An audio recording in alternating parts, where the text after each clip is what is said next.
Hey, what's going on everybody? It's ETA Prime back here again. Today we're going to be taking a look at a brand new handheld console coming to the market known as the Abxylute. So this was actually announced a couple months ago, and I did a quick video just kind of showing off their website and everything that this thing's going to offer. And since then, the company was kind enough to send over one of their prototype units. And so far, I've actually been having a really good time with it. This video is kind of a first look. We're not going to go into performance figures and things like that with this one. I will have a full review coming up in the next couple days, so keep an eye out on the channel. But in this one, we'll be taking a look at the specs, a little bit of gaming and emulation on this new device. So first things first here, really do like the design. I think it feels great in the hand, and it's a lot thinner than I thought it was going to be. We've got a beautiful 1080p 7-inch display with an aspect ratio of 16:9, dual stereo speakers, all the buttons we need to play our favorite PC games and Android games. And in fact, when it comes to the analog sticks and triggers, this thing does use Hall sensors, so we don't have to worry about drift and we get really great input. Ergonomics are awesome. As you can see, we've got these curves on the rear here, which keeps that middle really thin, but this really does hug the palm of your hand when you're holding it for long periods of time. And of course, since it's using Hall sensors here with the rear triggers, they are fully linear. On the bottom here, we do have a micro SD card slot, 3.5mm audio jack, and our USB Type-C input.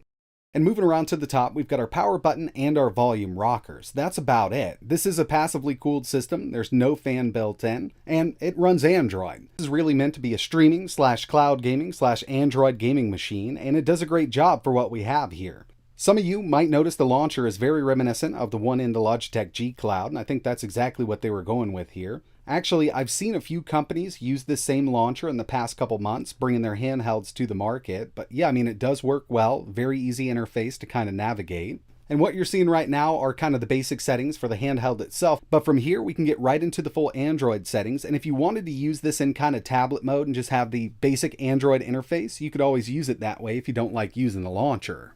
Like I mentioned in this video, we're not going over the full unit, but I did want to test out some gaming and some emulation on this device.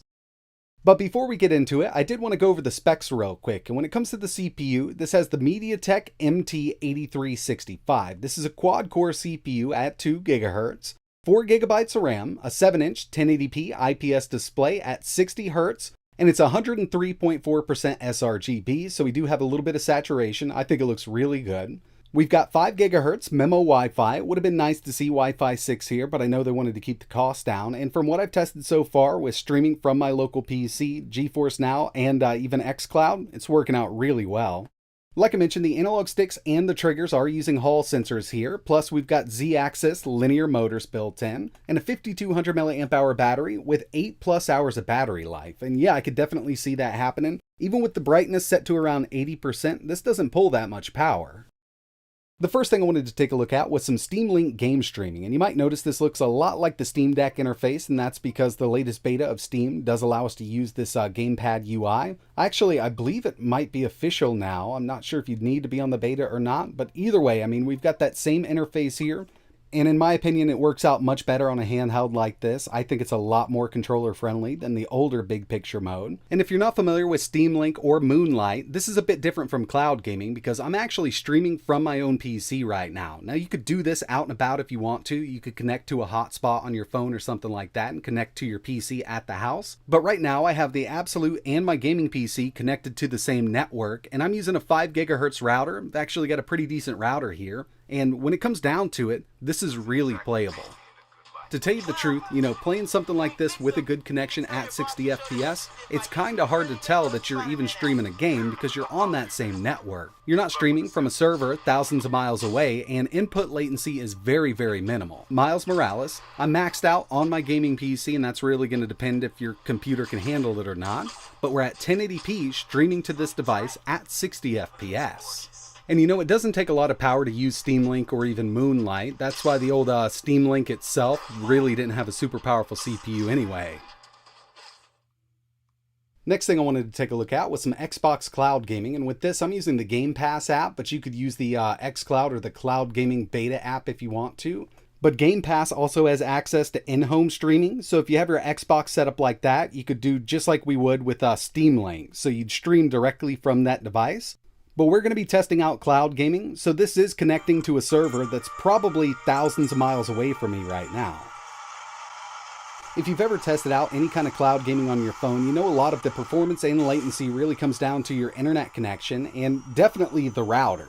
So from in-house right now, I'm actually connected to my Wi-Fi 6 network, and we do have a pretty good internet service provider. So I personally haven't run into a lot of the issues that some people have with cloud gaming, be it using GeForce Now or even xCloud here. And this is one of my favorites. I love playing my favorite Xbox games on my phone. Now, if you're not into the Xbox and you've got a PlayStation 4 or PlayStation 5, you can always use Remote Play. As you can see, I'm actually just controlling my PS5 right here from the handheld. It's connected over Wi-Fi, and we've got full control over everything the PlayStation 5 can do. And keep in mind, this works with the PlayStation 4 also. It'll do 720p on the regular PS4, or if you've got the PS4 Pro, you can do up to 1080p. And I just went with something simple. I'm still right in the middle of the new God of War, and I kind of didn't want to ruin it for myself. So I just went with this game here. Easy to get into. Looks really good here at 1080p. And, you know, if you've got a PlayStation 5, you've probably played this game. But if you just kind of put it down because you had another game, you need to play it again. This is actually really, really fun to go through. And all of the music is super catchy. And the final game streaming app I wanted to take a look at was GeForce Now. Interface, super snappy. We're right in the app. I've got everything connected, and I've been with GeForce Now for a little while now. I'm actually with the Founders Edition, so I do have access to RTX, so I think I can use a 3080 from their servers. And I just went with Cyberpunk 2077. Great input here. Not a lot of latency from their servers right now. And GeForce Now can be hit or miss like a lot of these cloud apps, but if you've got a decent internet connection and a pretty good router, then you should have a good time with games like this. And to tell you the truth, I'm not sure if GeForce Now streams at 720 or 1080, but if this is at 720p, the compression is great here. I mean, it's super clean. And before I wrap this video up, I did want to take a look at a little bit of emulation. We're going to go light here because we don't have a super powerful CPU, but first up we've got some Dreamcast using the Redream emulator with Marvel vs. Capcom 2. And yeah, we're at 60 FPS. Looking really good here, and in my full review we will be doing some D-pad testing and things like that with fighting games in Android. And the final one I wanted to take a look at was a little bit of PSP emulation using PPSSPP. 1x resolution, Vulkan backend, got some Ratchet and Clank running here, and this did natively run at 30 FPS on the PSP. And that's exactly what we're running at here. Now you got to keep in mind, this is not a super powerful device, so I don't think we're going to get great GameCube and PS2 emulation in Android. But if you've got a PC set up using Moonlight or Steam Link, you could always stream your favorite emulators from that. Obviously, a lot of people are going to be comparing this to the Logitech G Cloud, so I wanted to give you a quick look here. This is a thinner, sleeker device, and we've also got those Hall sensors with the joysticks and the analog triggers, but there are a few more differences, and we'll go over that in my full review video.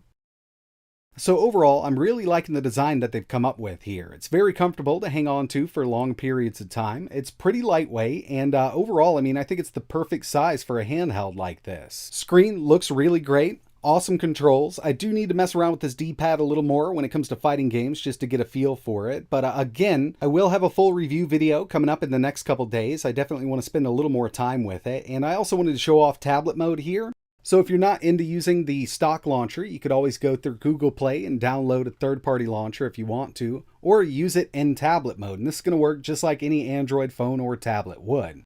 And I do think this would come in handy for using different applications that aren't really meant to be used with a controller, but we have also got full mapping software right out of the box with this unit. So obviously, an Android-based cloud gaming device isn't for everybody, and I completely understand that, but there are people out there that would love to have a device like this at a lower cost than some of the other stuff that's on the market right now, and I think that's what they're trying to accomplish here. And even though there's more powerful handhelds out there, I still think that there's a market for these as long as they can get that price right. So if you're interested in learning more, I'll leave a link to their website and Discord in the description below. You can head over to their Discord and ask some questions if you want to. But definitely keep an eye on the channel because my full review video is coming up, and I'd like to know from you, what do you want to see running on this when that video comes? Let me know in the comments below. And like always, thanks for watching.